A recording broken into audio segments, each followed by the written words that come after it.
jammed up.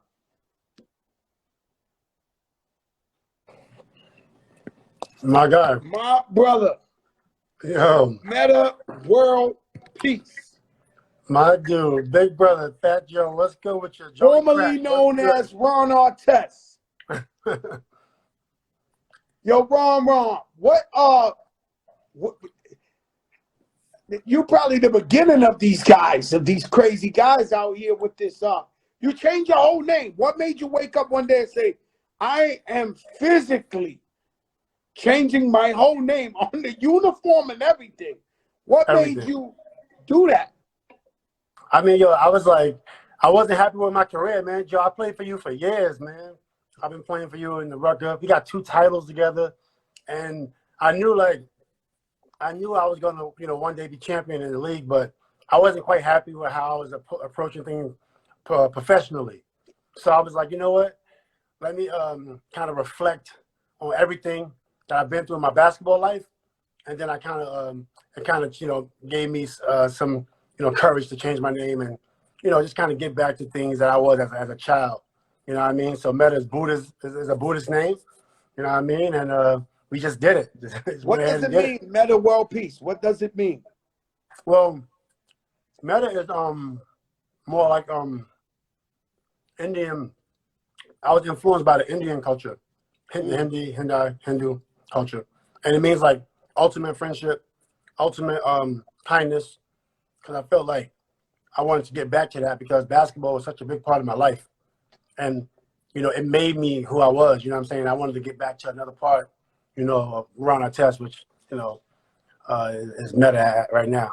Shout out to a very good giant, a very good friend of mine. He was Indian Six Nation, Ontario, Canada. He passed away like 2 weeks ago. Kenny Hill. Shout out to his son Ryan. I've been around Indians. They've welcomed me to their home. They've cooked for me personally with their hands.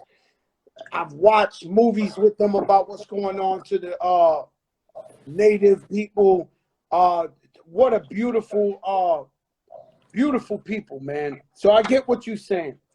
Ron, if we talk about the Rucker, and we don't want to talk about the Rucker, right?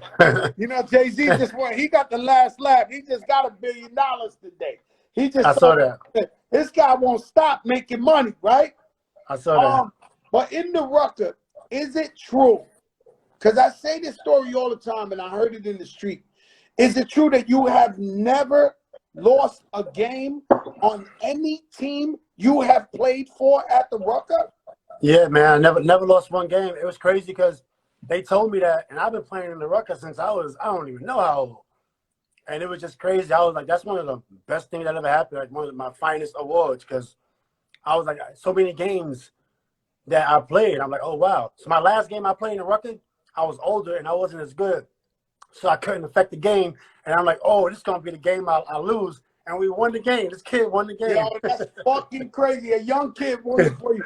Won the game. One day I'm sitting there, right? So the rumor was, everybody, in the Rucker Street basketball is that, I don't know if you was blessed by the gods, Ron Artest cannot lose, right?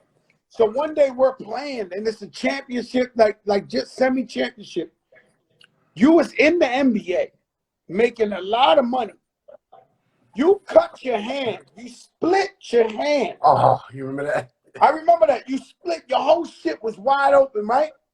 And I said, no lie, holy fuck. I said, we fucked up. This is the fucking game he's gonna lose, right? It was like about 2 minutes to go. And I looked on the sideline, and you pulled out like tape, and you taped your shit together and went back out there and won the fucking game. I still got that scar. It's split. It's split from here, like all the way here. I still got that scar. I remember that scar. It was a nasty cut. Go for a moment. I was dead. I mean, you was playing for me. You split the whole shit. I was like, oh my God, we lost. This is the omen. It's over. The guy who wins every game, and you tape the shit up. that's when I knew you wasn't really human like that. I knew like this guy is scared of nothing. And you know, I used to take NBA players out there, whoever you talk about, and they would be scared to go in there. And one year, I'm gonna take a secret. One year, J.R. Smith was out there playing for somebody else. This is young J.R. Smith. He was lighting it up. He was dropping 60 points on everybody, killing. When he came to play us, he started that shit. Like, he was going crazy. I ain't gonna lie to you, Ron. I told the team, you gotta hurt him. But he comes in, you gotta hit him. Y'all gotta hit him. They was like, yo, but Joe, you know, the guy gotta feel the shit, bro. Otherwise, he gonna think it's easy, and he gonna drop 60 on us. So he came in like 2-3 times. Motherfuckers was chopping him left to right. Then his game, he was scared to come in because he's NBA. So he starts shooting jumpers. He might have scored 20-something, but he ain't dropped 60. Yeah. And but you, NBA, and you out there, shout out to Steph Marbury. And you try your shit up. I remember one time, you in the middle of the NBA. You come from a legendary project. You from Queensbridge, right? Yeah. And I went to meet you one time out there, and you was in front of the building with sandals on. And I'm just like, I just couldn't get the shit, Ron. I was like, yo, this guy worth $40-50 million. He's a superstar. What the fuck is he doing in Queensbridge with chancletas on? In front of, I didn't, and you know I'm in the hood too. But yeah, I was like, what? I mean, what is it about Queensbridge? Did you feel like, was your connection to it was like, this is my home no matter what kind of money I got? Yeah, all the time. I always told myself, like, no matter what happens, I'm always going home. And, you know, obviously, you know, Havoc said that famous bar, no matter how much money I got, I'm still living in Queens. But I forget the bar. But yeah, no matter how the money, I'm going to still be from the projects. Yeah. These guys stab your face with the nose bone. Oh, so, man. When you were growing up in Queensbridge, was you seeing, like, Havoc? Was you seeing Nas? Was you seeing them out there? I didn't see Nas, like, because Nas was, like, he started popping, I think, in 93. And he on the other side of the block.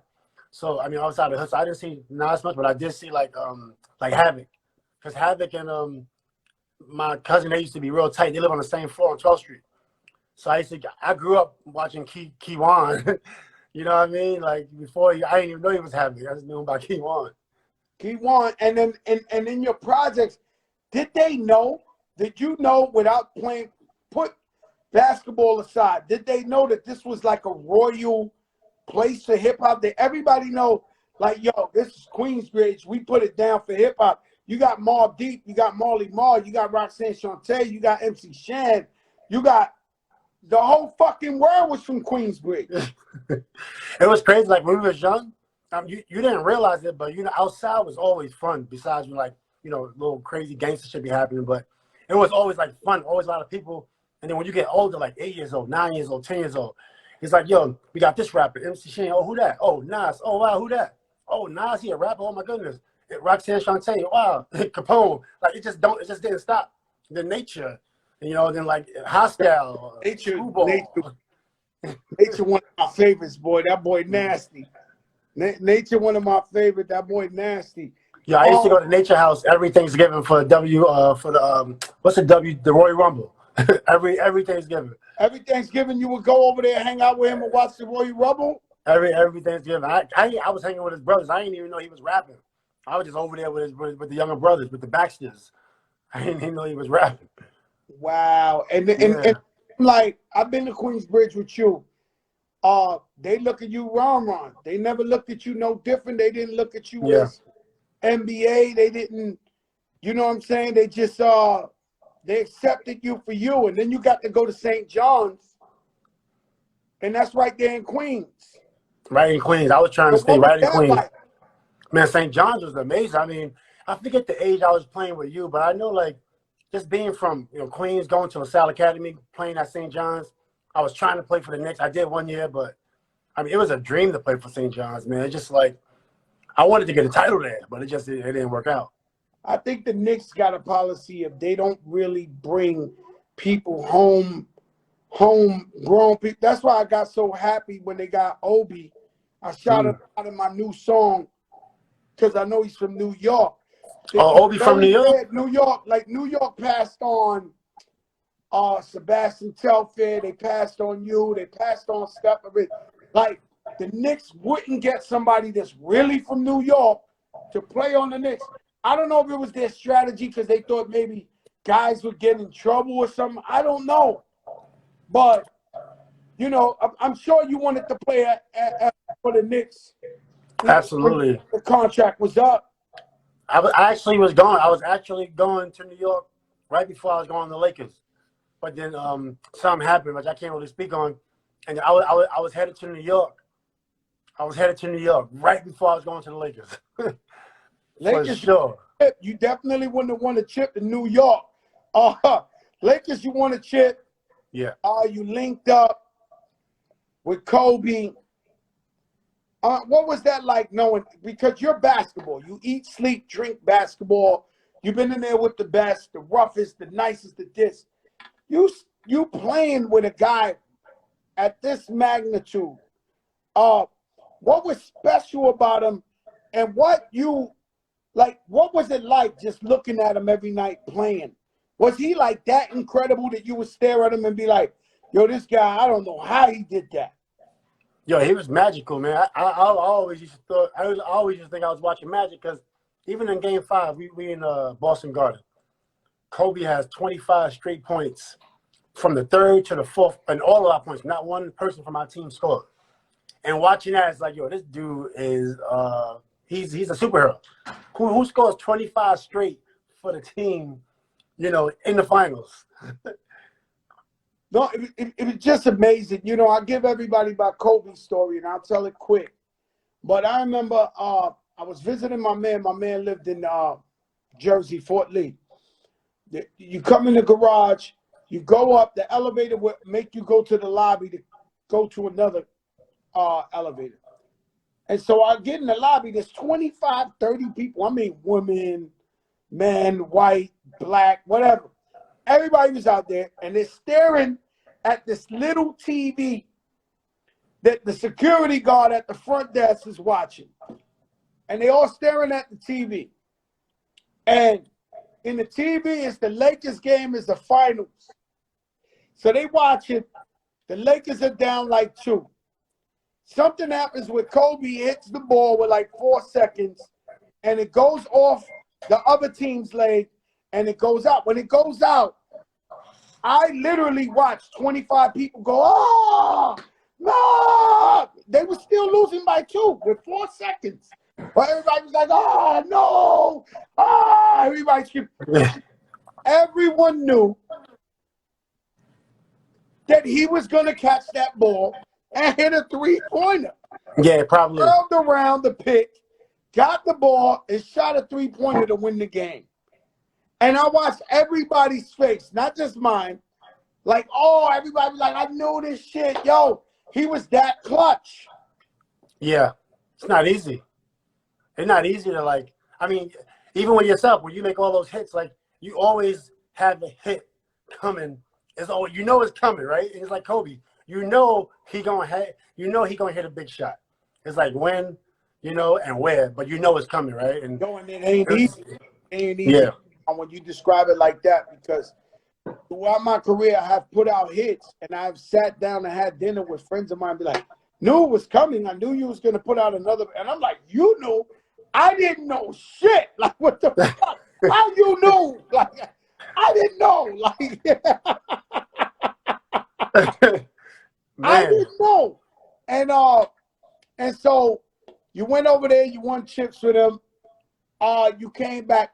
What is life for Metta World Peace now, after basketball?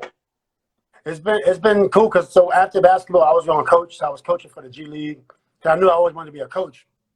And then I knew I had to put all my time into it. So I was like, what am I going to do after my career? I was going to do a couple things. I was either going to do 100% in rapping. I always wanted to put out a decent album. just being from Queensbridge, I always wanted to do that. And then I was going to do either I went to study On my tour with you, Ron. I forgot that. Remember that? Yo, I went on fucking tour in Europe with you and your boy. One day I was gonna fight one of your boys because we was telling jokes, and you know when you get, I got the best of him, and I kept killing him and killing him and killing him. I see his face started changing, like he started getting mad, like he ready to fight. And I'm like, you know how you know when you on tour, you get a day off, you hanging out in the lobby, you in fucking Germany, Yugoslavia, and y'all start. Yo, you fat mother, your mother's this, and this. But one day I got one of your guys, I was killing him. And he started getting mad, like he want to fight mad. You know, yo, but we had the best time. Rest in peace, Big Cat was with us, right? Yeah, Big Cap was with us. I had a great, thanks for bringing us there. Hey, man, remember that one time we messed the stage up. We was going on before you, that whole tour. And one day we just put so much champagne and water. It took you like 45 minutes to get on the stage. It was like, yo, what the stage without falling. Yo, that was one of the best times in my life, man. I ain't gonna lie to you. Being with you and your crew. So you in Indiana, right? We gotta talk about it. You in Indiana. I think it's Steven Jackson's first fucking game. Yeah. What is Steven Jackson's first game? And when y'all get into this brawl. Oh, that was 7. That was 9 games into the season. But he just got down with the team. Pretty much, he just got down with the team. Yeah, my guy Steve Jackson. He went in there like keeping it real. He was helping his boy. He was helping his team. Steve is a good dude. He a loyal dude, man. He'll do anything, anything that it takes for his team to be safe and be happy. He was always like that. I wish it would have never happened because it just wasn't good. Steven Jackson is my brother. When he was in the Nets, he came to the Nets. He had a 10-day.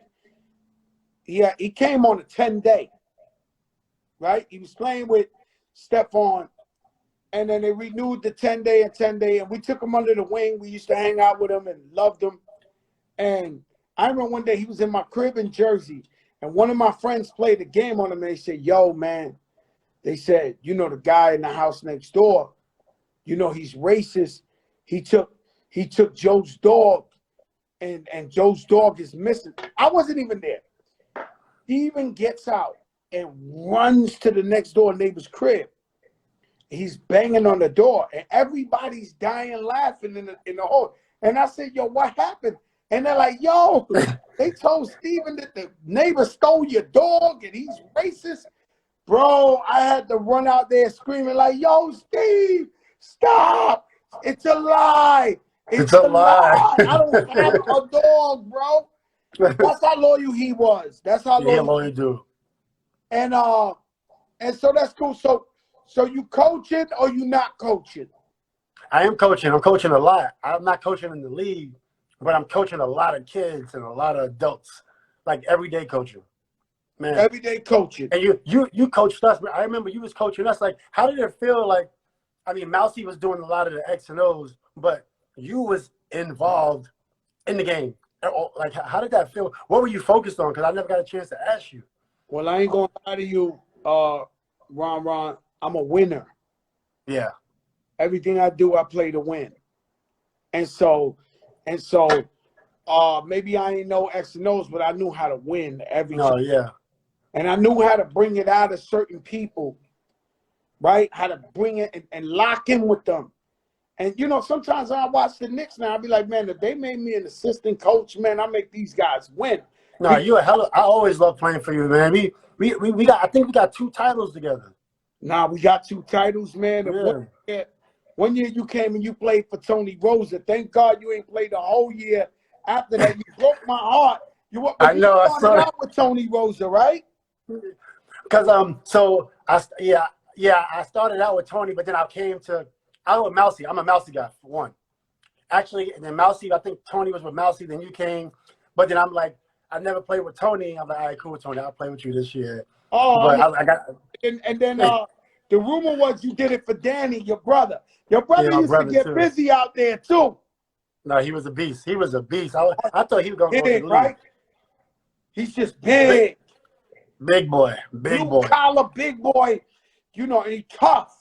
And you Yeah. know what kind of pressure he got to be on? He's Ron Artest's brother. He got to go out there. He got to play hard. But to answer your question, Ron, is like, I'm just a winner. Anything you lock me in with, I'm going to figure out how to win.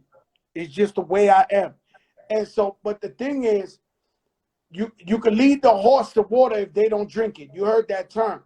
So for me, I would lock in with the players and let them know, yo, I'm here with you. I'll dive on the floor with you.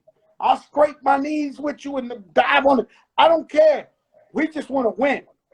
And so you knew, yo, I'm going to play with Joe. You know this guy going to stress me out. He don't want to L for nothing. And that's the mentality we had with the Terror Squad basketball team where we were like, yo, we not taking the L for nothing. We just not going to do it. Yeah. And that was my mentality. But you, I mean, you never lost the game out there. It's Anybody crazy. who had you was like having a cheat code in the video game. You know what's crazy? I was in the Rucker like for years, and then I watched the tapes. I saw Durant. I see Kobe. I see J.R. Smith. I'm like, where was I when these guys was in the park? I never was there. They take you for granted, Ron, and it's with all of us. You know, Fat Joe got a hit record. Fat Joe, the only guy been in the game 25 years, got a hit record on the radio. Last Fat Joe. Oh, yeah, he got another one. Oh, yeah. They take us for granted. You was there every game. They take you for granted. Somebody comes, oh, my God. And Durant, I was there when Durant, yo, boy, he gets mad at me. To this day, I don't think Durant loves me because I always tell a story. He came to the Rucker. He dropped like 80 points, Ron. Yeah, 66 points. I remember that. It was like 10 minutes left. And so these dudes was mad that was playing against him. Remember White Chocolate and all that? It wasn't bums either. And he dropped 80. He was shooting from like, they was taking the ball out. The team he played for, he must have told them, yo, give me the ball every time. And so they was taking it out, just throwing wherever. I mean, this guy was not half court. He was 3/4 court with 5 guys jumping in the air, dropping them. So he scored like 80. They started to push around. They got mad. They was going to fight him. They were so mad that he was embarrassing them. So they rushed him. He didn't run out. He ain't no punk. They escorted him to the truck, and it was game over. I tell the story because when he left in the truck, I pulled up on him. He gave me his number. We kicked it. I know what I saw. Like, I was there, and I'm bigging him up. He scored like 81 points. Yeah, he was killing. I saw the highlights. Yeah, they was sick. They was devastated. The guys he played against, and they was really trying to stop him. Shout out to A Butter. A Butter's on the check-in. A Butter, what's good? That's my homie. So Ron, let me ask you a question, and we'll let it go like this. And you know I love you, my brother. Same here. Top 5 Rucker players of all time. Top 5 Rucker players of all time? Yes, I would say Joe Hammond. Wow. Joe Hammond. I would say Skip to My Lou. Woo! Definitely Skip to My Lou. I would say maybe Alimo. I mean, Alimo made a lot of noise up there. You know they love Alimo. Everybody got their favorite. Some people say Jay-Z, some people say Nas, right? Alimo, may he rest in peace, was phenomenal, but he never really touched me. Like, I never looked at him and was like, yo, this guy's incredible. But they loved him. They thought he was the greatest in the world. He's pretty incredible. I mean, I played against him. I was like, just playing against him, he was pretty, I thought he was a pro. Slick. Yeah. Black. Smooth. Smooth. Oh. I actually brought him out to Indiana one year to train him. I was training him for a little bit, trying to get him back right, but it was by that time it was over. You know, I got Kareem Reed a tryout with the Knicks when Isaiah Thomas was in there, and they was like, yo, he's out of shape for NBA. But I tried though. Like, I really tried. Like, yo, Kareem was a hell of a player. Best kept secret was a hell of a player. I was always surprised he wasn't in the league. I just maybe timing, but I always respected his game. Defense, pass, That gotta be hard, right? Where you know your timing is off, and you should have been in the league. Yeah. Because Kareem, you know, Terror Squad, we would have never won those chips without Kareem Reed. His Agree, IQ, yeah. he was so smart. He always knew who to give the ball to. He always knew what was the last play of the game to make. People don't understand. There's players out there that are athletic. There's players that could jump out the room. This, you know, but it's the brains that's going to win at the end. He always knew the right play to make at the last second. A Butter keeps screaming, "Hey Butter, hey Butter, hey Butter." Hey, Butter was great. Like, Butter was Hey real. Butter was one of my favorites. Top 5 dead or alive out there. There's a lot of guys. I like Homicide. Homicide has some good games. Homicide came on late though. He came on late. We didn't really hear about him until like he got older. But A Butter was around for a little minute. This guy, Definitely. his handle was, yo, the Bone Collector was a problem out there with his hand. You remember the Bone Collector out there? What? He would come to me every year, right? And shout out Bone Collector if he's watching. He would come to me every year and say, "Crack, I'm ready to play for you." And I say, "Bro, I love you." I used to go to his games to watch him play. As a fan, I said, "But I can't put you on my team because you for yourself and you want to put on a show. We trying to win championships. You just don't fit in with my team." Because you knew that if you played, Jamal Tinsley was serious too. Yeah, Jamal was serious. Absolutely. You knew if you played with my team, you knew when you signed up that year, Joe wants a chip. Joe don't want a close but a cigar. He's going for the championship. That guy, I was scared that we would go into the finals, the crowd would be going crazy, and he'll start doing some dumb shit, and we'll lose the championship. Yo, I know you didn't play that. You was. I like playing for you because I could just play defense.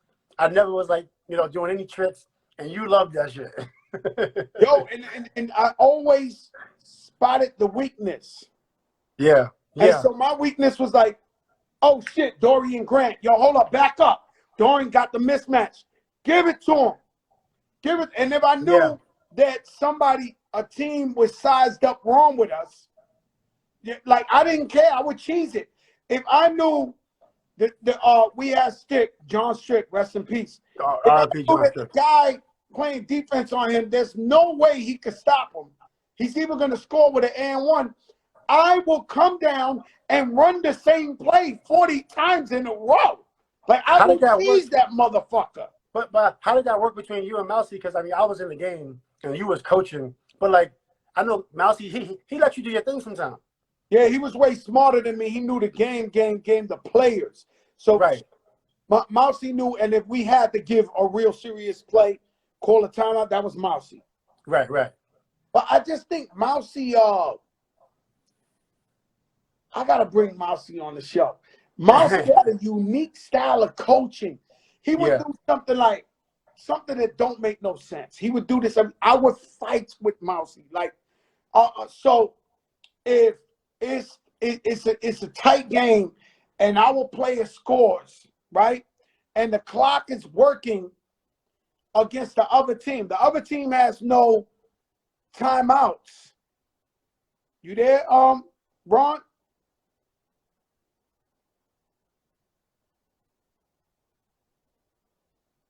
Oh shit. Damn, he looked jammed up. Can y'all hear me? Damn. So what I was gonna say is if we trying to run the clock out and it's a tie game and our team scores and we know that other team don't got a timeout and what they need is time, he will call a timeout.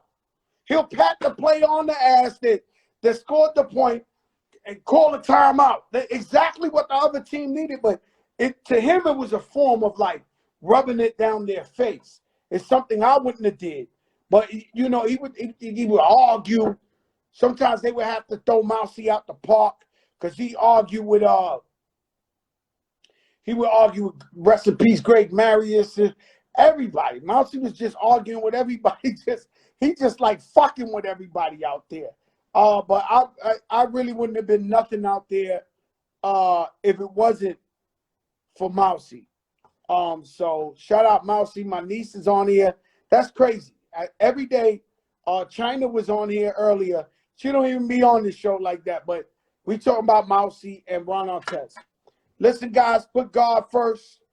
God is the greatest through good and bad times, no matter what. Believe in God. God is going to guide you through. Let your darkest moments bring your most clarity. Shout out to Ron Artest, a.k.a. Metta World Peace. I love that brother. He's one of the best people, the kindest people I've ever met on earth. I thank him for all the years of brotherhood and friendship. He's been amazing to me. Guys, Fred the Godson Day. Rest in peace, Fred the Godson. Congratulations, Big Hovey Hove. You got another $1 billion. Another $1 billion. And we're proud of you. Thank you for the inspiration, Hove. Thank you for the motivation, Rock Nation. Thank you so much. DJ Surge on the check-in. I see you tomorrow where our guest is Lorenz Tate. Dead Presidents. Power. Let's get to it. Peace, y'all. Put God first. The big, big, big, big, big. And you don't know who I know.